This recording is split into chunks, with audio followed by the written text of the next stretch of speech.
Hi friends, welcome back to Jackie Watches Rainbow Brite and then tells you about Rainbow Brite via drawings and rants. This is the long-awaited penultimate episode of this series. Some updates.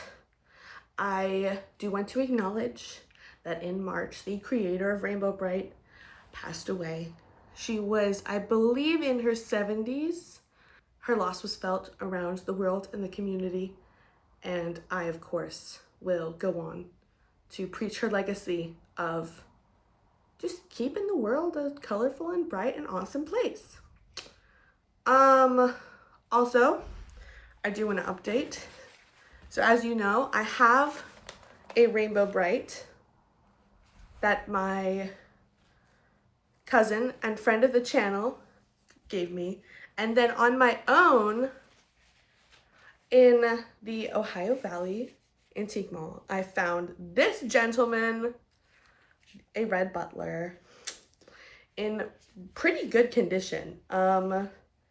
He definitely is, I think, a different release year from my Rainbow Brite.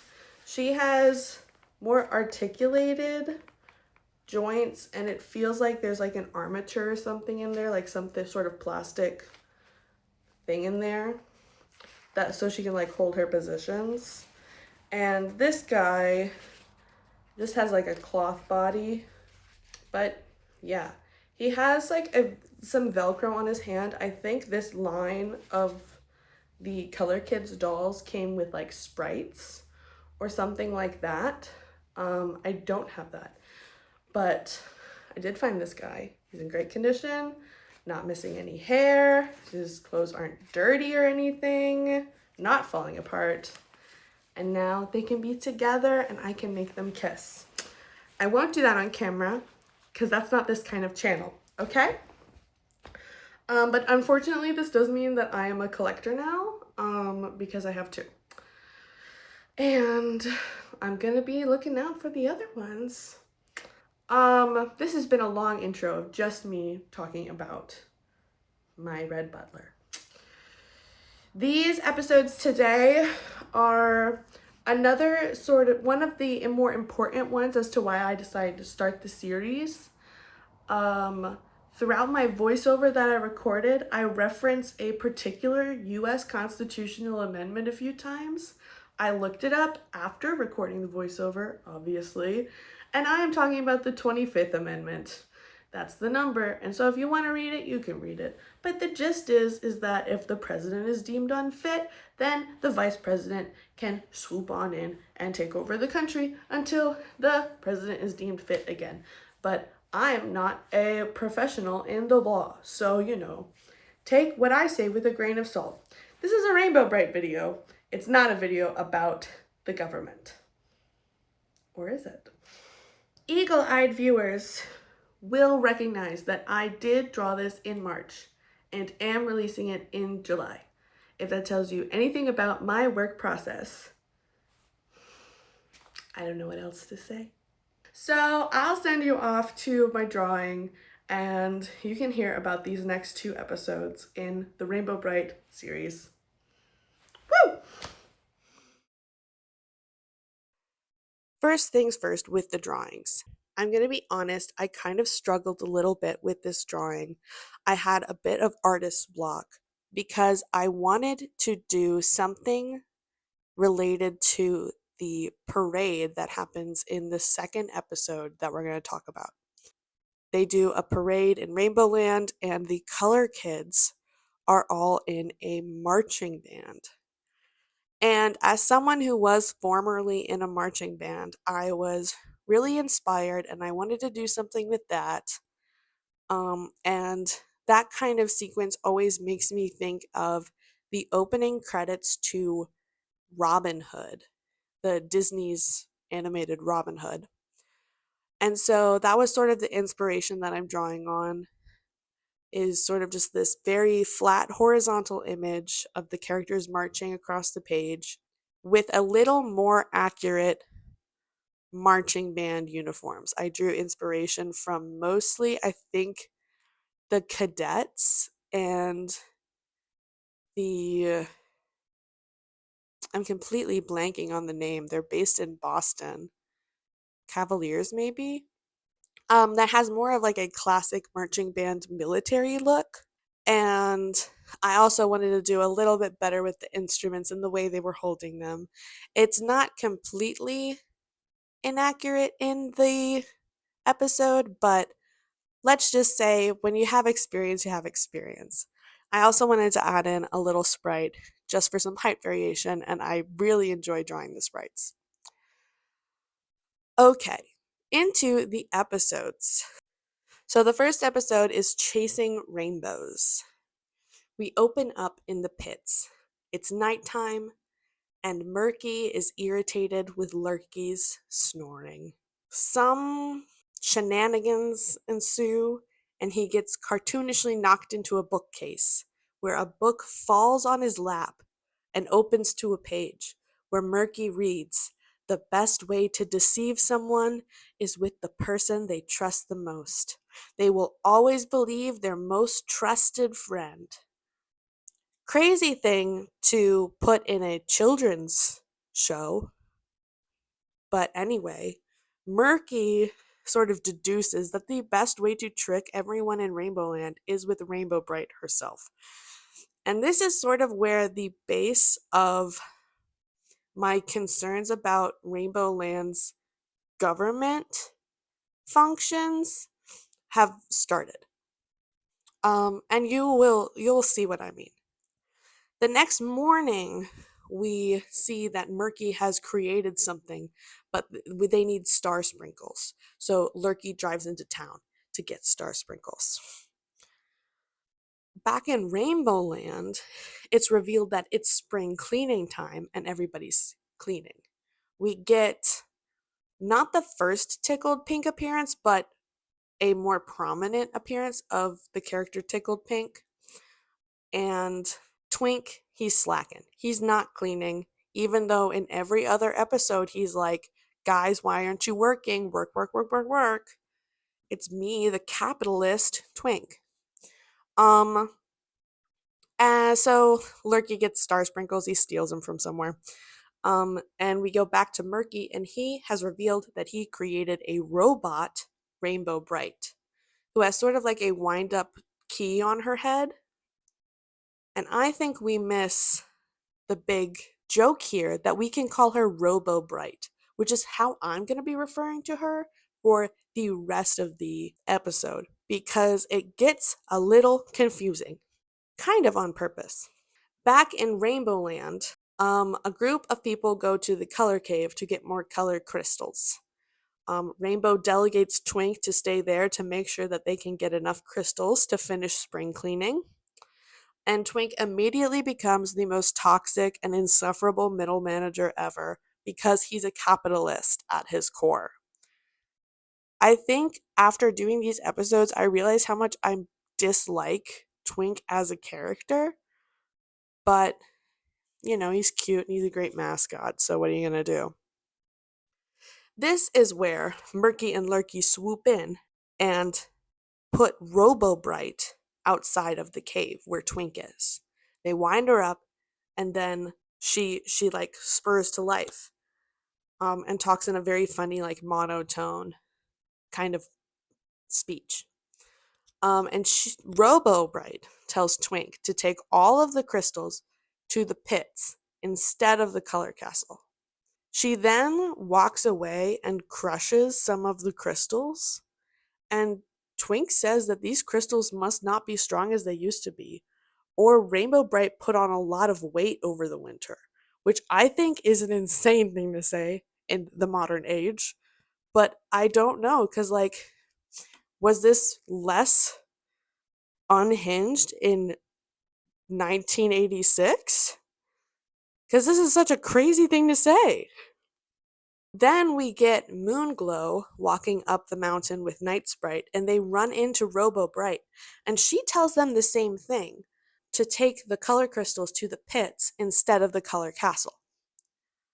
And another sort of like red flag is waving here, because Robo Brite can't understand what Night Sprite is saying. She doesn't speak the sprite language, which is inherently like gibberish, but in sort of like a Star Wars situation, Rainbow Brite and all of the other colored kids sort of speak back to the sprites and understand them in English. And while talking with Moonglow, RoboBrite stops working. She like sputters and like slows down. And Murky is able to sort of save it by speaking through like a microphone and a speaker from behind a rock behind them to sort of cover up the malfunction. And Moonglow completely buys it. She later says that if Rainbow Brite says it's important, then she must have a good reason. Because there is no one in place to check Rainbow Brite for any of her decisions. And this is where like the first thing comes into place where I'm like, what system of government is this that we have one person making all of the decisions? No one's there to check. Everyone blindly follows. No one's like, are you sure about this? Well, they do say, are you sure about this? And she's like, just trust me. So yeah, Rainbow Land is doomed. And then we have a bit of a time jump, and we see Moonglow, Twink, and Night Sprite, and some other sprites carrying color crystals towards the pit. On their way there, Twink and Moonglow talk about how weird it is that Rainbow is asking them to bring the color crystals to the pit. But Moonglow tells Twink that Rainbow is always right, so they have to trust her. Crazy. Back in Rainbow Land, they're beginning to realize that they haven't gotten any crystals in a while, and then Moonglow walks back into the color castle to discover that everyone's confused. And they realize something is wrong.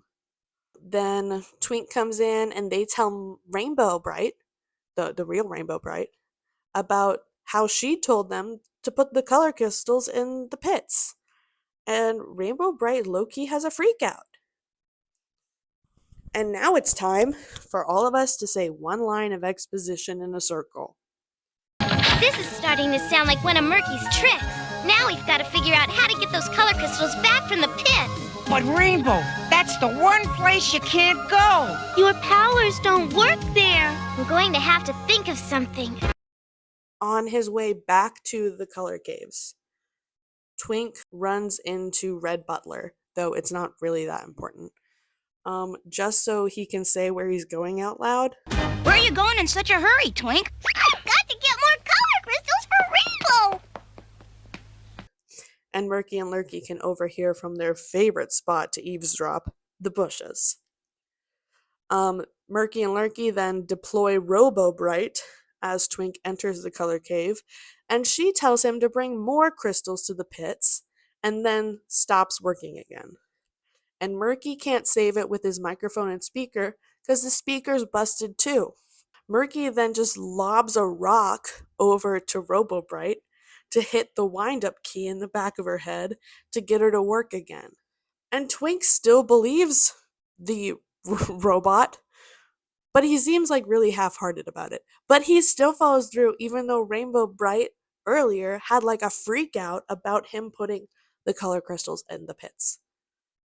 Then we zoom out from our little scene here, and it turns out that actual Rainbow Brite and Starlight, the horse, are watching from behind a rock, and they see Robo Brite in action. Starlight then goes up to Robo Brite and pretends to not know that she's a faker. He lets her get on top of him and takes her into the color cave. But once they're in there, the real Rainbow Brite shows the sprites that this is a fake, a total fake, so that everyone can get on the same page. Rainbow then sends the sprites out of the cave through a back door to the cave, because caves have back doors, and she decides that she's going to take care of Murky. So Starlight brings the real Rainbow Brite out of the cave while she pretends to be a robot. And when Murky goes to find like a wind-up key on him, the gig is up. Rainbow Brite reveals that we figured out your silly little robot plan, dude. And Murky runs away. And Rainbow Brite makes a big old rainbow in the sky, and we see a dramatic shot of Stormy and Sky Dancer looking up at the rainbow, even though we haven't seen them all episode and most of us don't know who that is. And it doesn't really have any bearing on the rest of the episode. But we do get a nice rainbow to end things in a cute little bow. So, yeah, that episode I think really illustrates the flaws of this government system, where we have sort of this divinely appointed ruler, Rainbow Brite, who seems to be the only person that makes any decisions and is like the sole protector of the area. And so if something goes wrong, if she has like an error in judgment, there's no vice president to step in and sort of, I forget which amendment it is. It's like in the 20s, to sort of step in and be like, you're unfit to serve. We can't be putting the color crystals in the pits where they're going to stop working. That's literally like the power of the pits, is that rainbow magic doesn't work there. At least the creatures of Rainbow Land should understand the basics, like properties of color crystals, which are the basis of their economy. This is the episode where things fall apart, people. We can't keep doing it like this. Okay? We can't keep having things happen this way. That's why we made that one amendment that, if the president's unfit to serve, we got to put a guy in there and get someone who is fit to serve. Rainbow Brite can't have the whole world on her shoulders, okay? Sure, the disembodied female voice of God said so, but like, it's not that practical, people. I digress. Well, I don't digress, but we need to move on to the next episode. This one is called Murky's Comet. We open in Rainbow Land, and the sprites are decorating floats, and the color kids are performing in a marching band that I mentioned earlier. It is revealed that they are preparing for the Flower Festival, which is a big parade with floats covered in flowers. It's giving Rose Bowl, which is one of the best parades.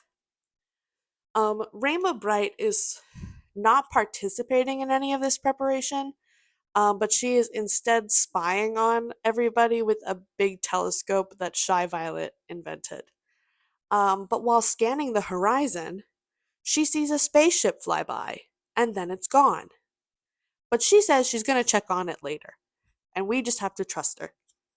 Rainbow then says that everything from the parade looks like it's about ready, but they still need a grand marshal. So Starlight the horse suggests that they go get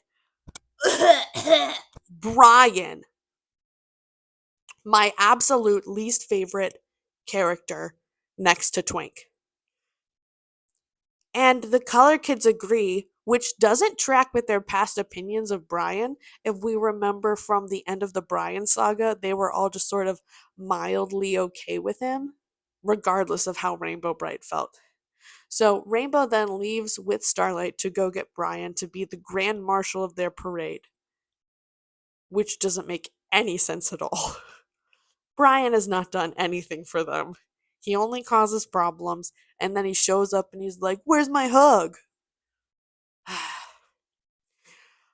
Then, back at the pits, Murky and Lurky are working on some kind of spaceship of their own. We see this other spaceship that was flying around earlier is sort of like malfunctioning. Inside of this spaceship is a wizard who is trying to get to a mechanical spells convention. And the whole dashboard of his spaceship goes up in smoke, and the wizard looks out his window, sees Murky's spaceship, and decides that that's where he's gonna land.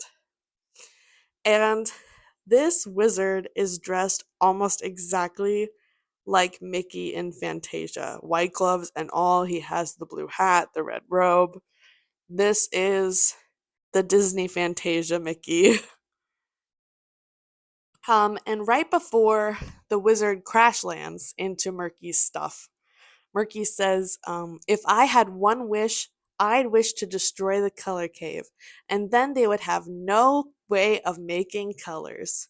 And this is apropos of nothing. And then the wizard crashes and falls out of his spaceship, and Lurky says loudly, "Is this your wish?"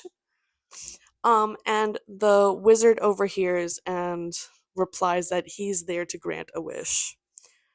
Murky is very rightly suspicious of this and then mocks the wizard, but then the wizard gets mad and turns him into a duck. And he's so cute and he sounds just like Donald Duck. The wizard introduces himself as Sorrel and then says that he'll grant a wish in return for parts to fix his spaceship. And Murky's like, "Yeah, that's sure. Can you destroy the color cave?"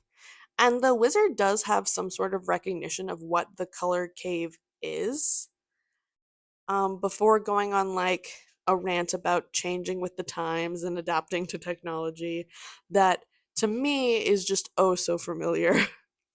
Somewhere in there, Murky does get turned back into a man instead of a duck, but I really thought that he was a cute duck. Sorrel says that in order to get rid of the color cave, they need something big to come out of the sky to crush it. So what they need is, drumroll, a comet. And apparently, you can create a comet from an evil rainbow. And he exhibition dumps about how at the heart of every evil rainbow there's a good rainbow, and if ever the two shall meet, a good rainbow will always win. And this is what we like to call Chekhov's good rainbow, which is a surprise tool that will help us later. And so in order to make an evil rainbow, Sorrel needs three things. He needs a cup of water from the Rainbow River, a color crystal, and a patch of fur from a sprite. And Murky and Lurky have to go to Rainbow Land to get all of these ingredients. And the whole episode is just full of very memeable moments of them getting these things for Sorrel. And they travel by montage. Is a very quick process. But I'll have to go to Rainbow Land for those, and I hate going to Rainbow Land.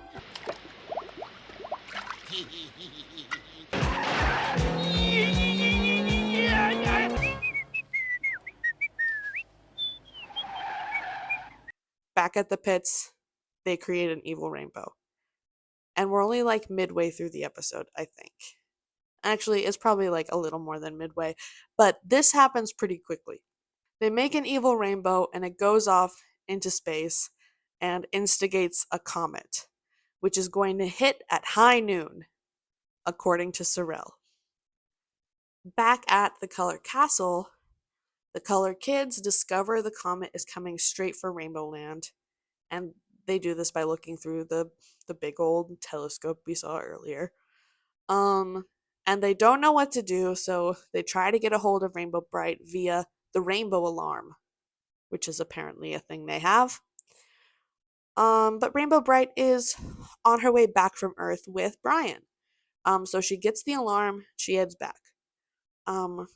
Shy Violet, in the meantime, is able to calculate the impact time and confirms that it is indeed high noon.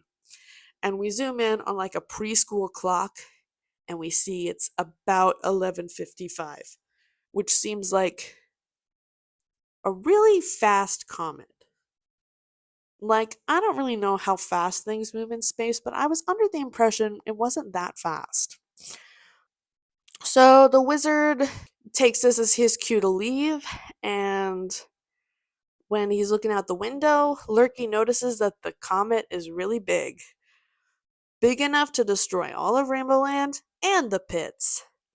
And Murky and Lurky can't take their own spaceship out because Lurky dismantled it for parts to help the wizard. And Murky then remembers Chekhov's rainbow rule and heads to Rainbow Land to try and steal Rainbow Brite's belt to save the day.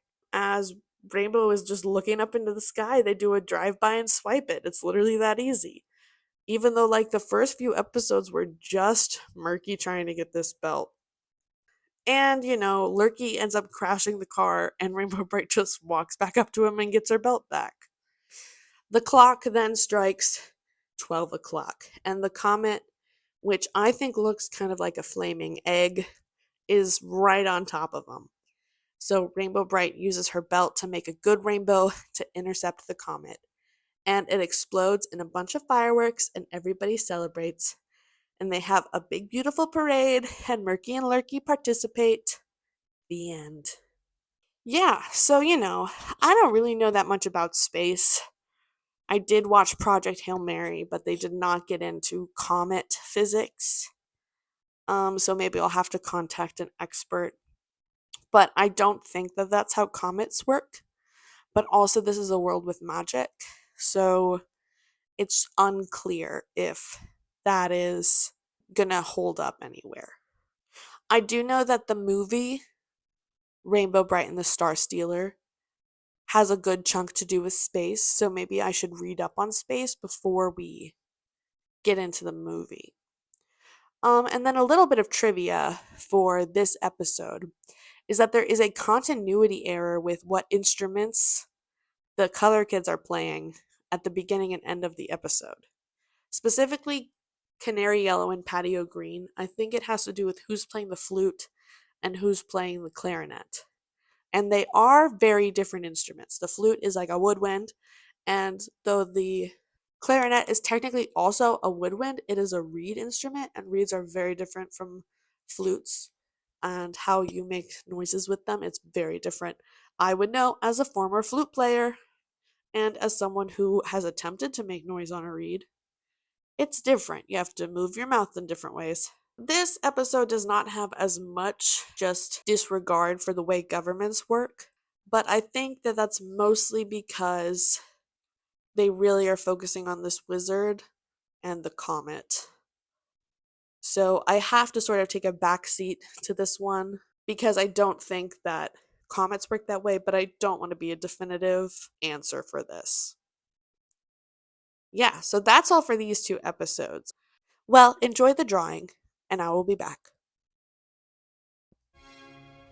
When you meet a new friend, it opens up a world.